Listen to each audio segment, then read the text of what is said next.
Hi, I'm Gary Fishman. I coordinate RCI's investor relations. I'm here today with our CEO, Eric Langan.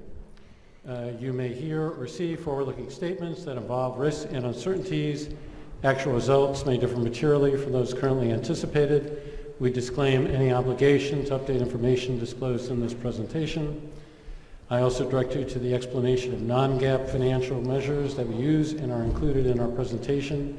Now I'd like to introduce Eric, our CEO. Eric. All right, thank you, Gary. Everybody, my CFO was actually supposed to be here today, but he had food poisoning last night and is up in his hotel room. So I got this about 4 hours ago, so I'll do my best. It's great to be back at NobleCon. Last time we were here was 2014. Back then, sales were about $120 million, and the stock was around $10 a share. For the 12 months ended in December, sales were $219 million, and recently our share price has been trading in the $60 to $65 range. We built a strong portfolio of hospitality venues. Our largest segment is nightclubs, where we own 49 clubs in 13 states, many in the top markets like New York, Chicago, and Dallas, and many top brands in those markets, such as the Tootsie's Cabaret and Scarlett's Cabaret here in Miami. 9 years ago, we launched Bombshells, a fast-growing mainstream chain of sports bars and restaurants. Today, we have 11 company-owned locations in Texas, with more on the way, and we are approved to franchise in all 50 states. Growth in both segments is driven by our ability to deliver quality entertainment experience.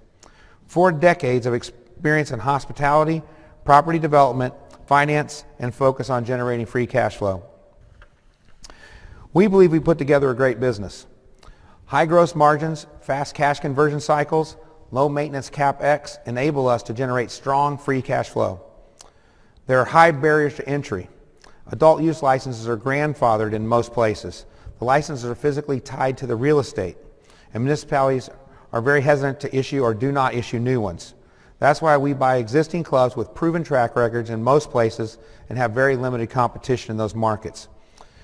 In our Bombshells business, we've spent years developing the concept. New locations cost about $6 million to develop, so it's not an inexpensive venture to compete with. We also own most of our real estate, which provides us low occupancy costs relative to our peers, and our businesses are not beholden to property owners. Real estate ownership also facilitates access to bank financing, which we use for our acquisitions. Key to RCI is our capital allocation strategy. Prior to 2016, we were focused on growth for growth's sake. We bought and opened as many locations as possible, but we didn't generate the shareholder value we wanted. Then a large investor introduced us to the book The Outsiders by William Thorndike. He had studied companies that focused on generating free cash flow per share, how they allocated the cash that they generated, and how they used it to generate more cash. Since fiscal 2016, our goal has been to generate free cash flow growth of 10 to 15% compounded on an annual basis per share. We have 3 core strategies. M&A focused on buying the right nightclubs in the right markets.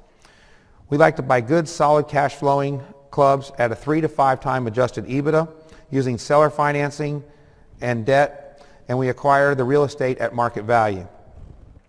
Our organic growth strategy is based on methodically expanding Bombshells. We want to develop critical mass, increase market awareness, and sell franchises. Our objective in both M&A and organic growth is annual cash-on-cash returns of at least 25 to 33%.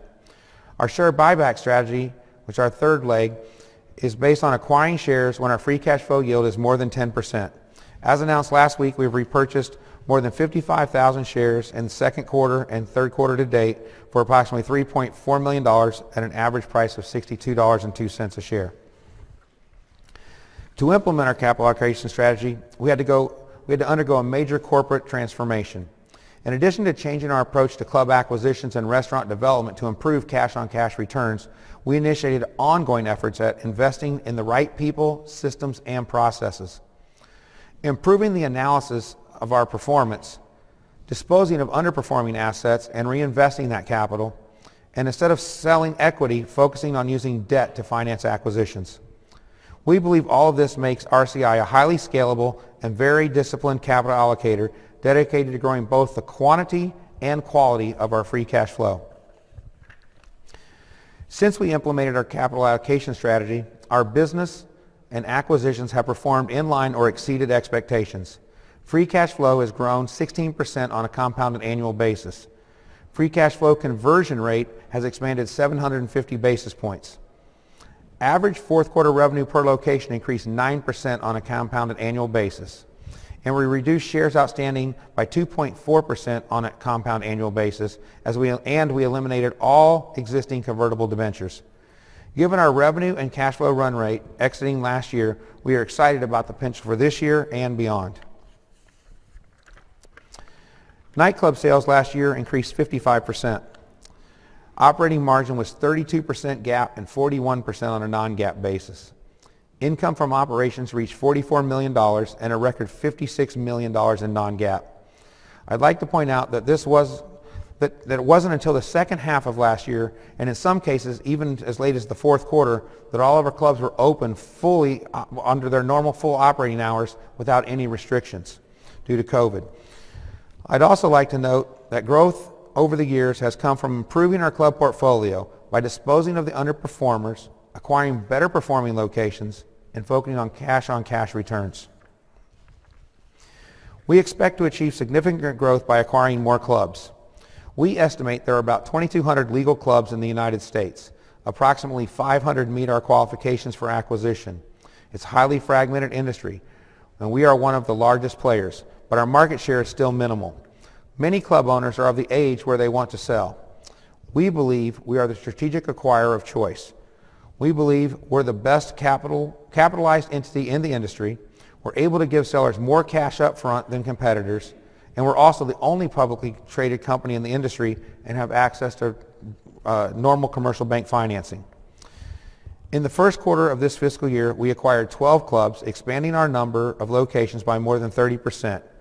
Pre-pandemic, these clubs generated $40 million in revenue and $14 million in adjusted EBITDA. Our current target is to buy clubs that can add an additional $20 million in adjusted EBITDA in fiscal 2023. We're also harnessing new technology to drive club traffic.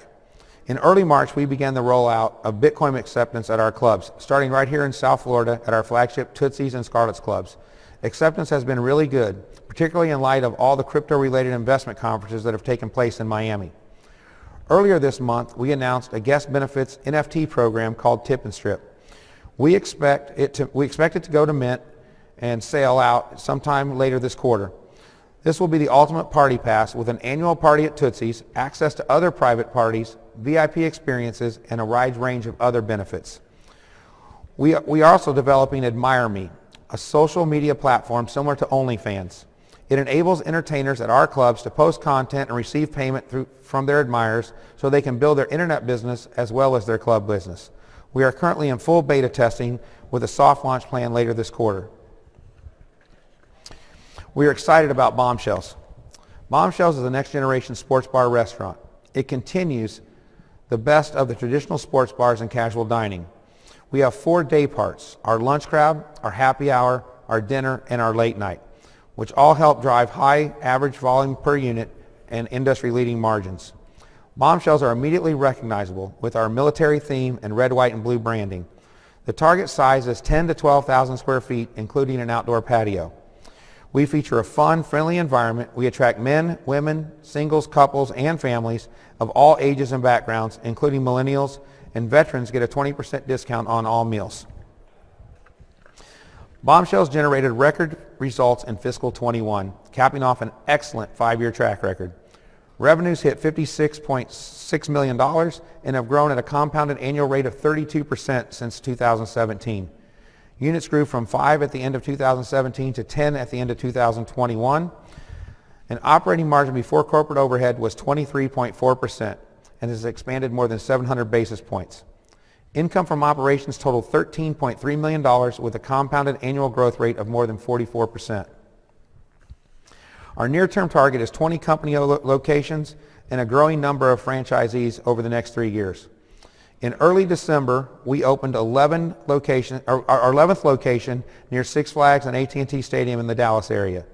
In March, we closed on our property for our 12th location and we are currently under contract to buy our 13th location.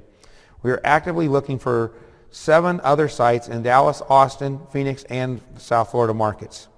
We signed our first franchisee in fiscal 21, and they purchased the rights to develop 3 locations in San Antonio, Texas. Their first location is expected to open soon, and they have identified a second site.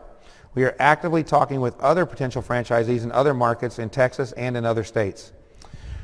Within 2 to 3 years, we hope to have a total of at least 26 company-owned stores, company-owned and franchise stores. Longer term, we believe the potential, immediate potential is 80 to 100 locations around the country. We think we have a great story, and thank you for listening today. And I'll be happy to take any questions at this time. I'm sorry? Sorry, I was a little bit late, but Oh. I came to the point where your nightclubs, Mm-hmm. you say you are seeking to buy only the business? No, we typically buy the business and the real estate in all of our, yes. We own probably, I don't know the exact percentage now with our recent acquisition, but probably around 90% of our locations, we own the real estate, yes. Who was the founder? I'm sorry? Who was the founder? Who was the founder? Robert Waters was actually the founder. I bought him out in 1999, and he retired. So who was Rick? I have no idea. Rick's was actually formed in 1983. I was 15 years old in the 9th grade, my freshman year. I've heard stories, but I don't. There's a million stories. I think the most logical one was the place that was the original Rick's Cabaret. For 9 months before it was turned into a strip club, it was called Rick's Disco, and I think they just kept the. I just think they kept the sign and put Cabaret instead of Disco underneath of it. Was that Indiana? No, it was in Houston, Texas. Yeah. Okay, so if we look at kind of the evolution, you took over this company in 1999, with roughly $1 million of EBITDA today. You know, if you run rate March sales of about $300 million and 35% operating margins, you're running at about $100 million of EBITDA before any incremental acquisitions or bombshells. You know, can you talk about, you know, kind of your algorithm in terms of growing the business over the next 5 years vis-a-vis, you know, specific bombshell growth and nightclub acquisition, and kind of, you know, outline the plan from, you know, this becoming like a cottage business, 100 EBITDA to a corporation of about 500 EBITDA, and can you walk me through kind of how you're thinking about the next 5 years and why we're seeing Goldman Sachs and not local capital markets in 5 years? Yeah, well, I mean, basically, we're looking at buying at least $20 million additional EBITDA from nightclubs. We're going to continue to buy or build new bombshells. Our goal right now is to open up bombshells every 2 months, starting in 2023, increasing that by the end of 2025 to we're opening new bombshells every month. Whether they're franchise locations or company locations will depend on how quick our franchising ramps up. If our franchising ramps up, similar to other companies that we've followed in the industry, we'll start a second team. So we'll have a franchise team that will only open franchise locations, and we'll have a team that will only open company stores. We'll continue to do at least 6 company stores every year and could get up to 12 to 18 franchise stores a year, going to 25, 26, 27. We're currently negotiating with 5 different franchising groups right now. 3 are in site selection mode, which means they've been approved by us. 2 are still in the approval process. If we can find a location that will meet our criteria that we'll approve for them, which is required, they have to have a location because the franchise agreement has to be tied to a specific location. Once they've got their locations locked down and with rights to purchase and have cleared the zoning hurdles, then we'll end up issuing licensing agreements with them, so we'll franchise those locations. Some in Texas and some outside of Texas. I think our earliest one will probably be in Alabama. It's an Alabama operator. They'll do a 3-store deal for Alabama, or maybe 5 stores. We're in negotiations with them now. We'll probably have them do 3. They'll end up doing 5 stores, I think. But they'll start out in the major markets of Huntsville, Birmingham, and Mobile. And then I think they'll do additional store in Mobile and additional store in Birmingham, more than likely. But bombshells is a longer term play, right? It's taking you 10 years to get to 11 locations. Obviously, will accelerate that with the formula.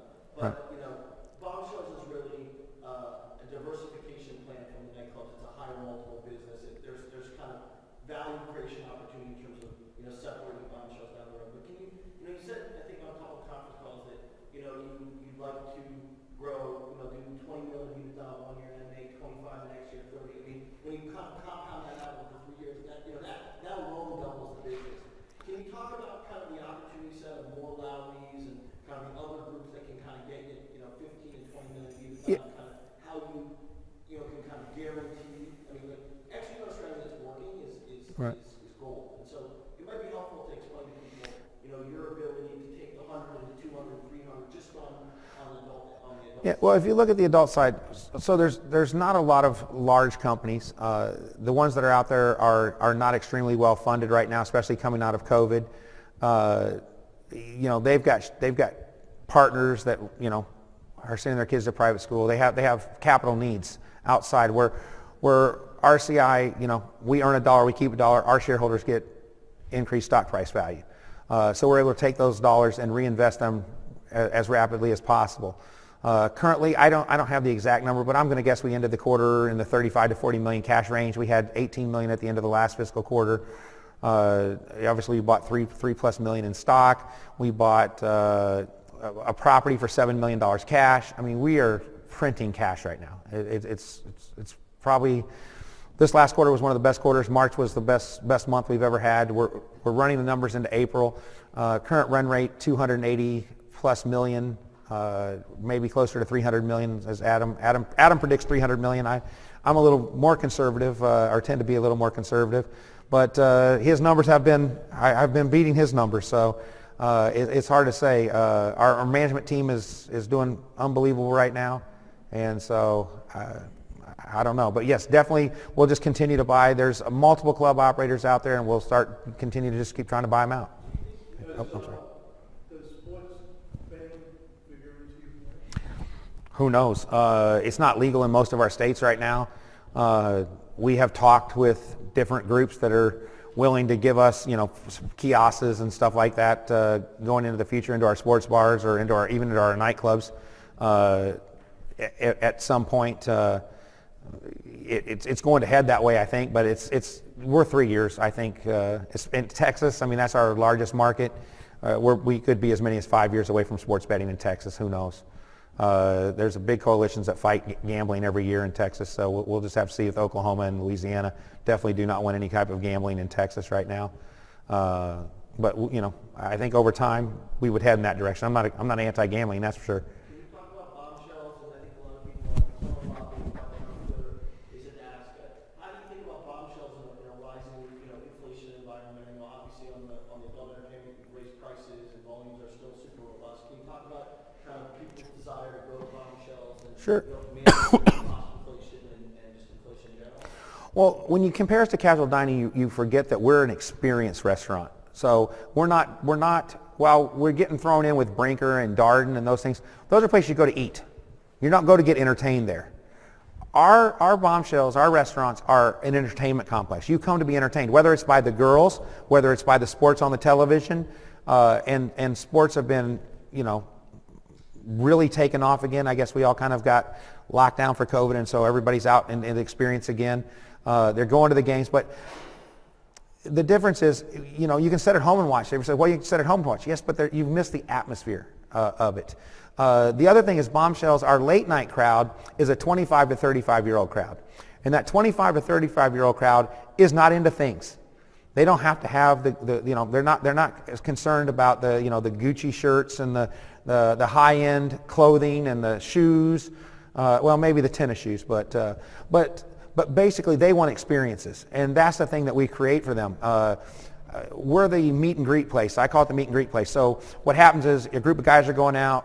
They're going to go pregame. They're going to come to Bombshells. They're going to grab some snacks. They're going to drink the drinks because they're a little cheaper than the upscale nightclubs.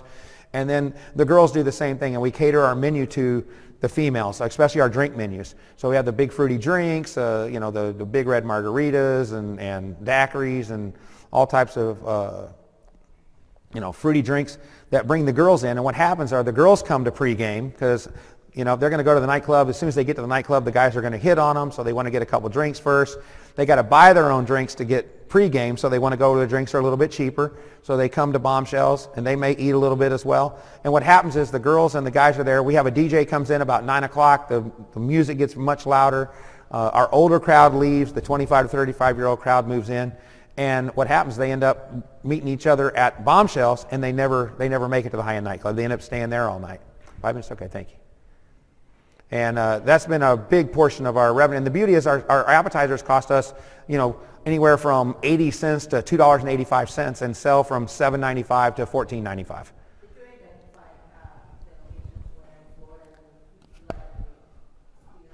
Everywhere. Miami, we've looked in Miami very heavy. The property here is crazy. We actually had 2 locations that we were in LOIs on, and at like $40 some a foot. And literally in 3 weeks, while the lawyers and everything were negotiating the paperwork and stuff, some group came in and bought one property for $65 a foot.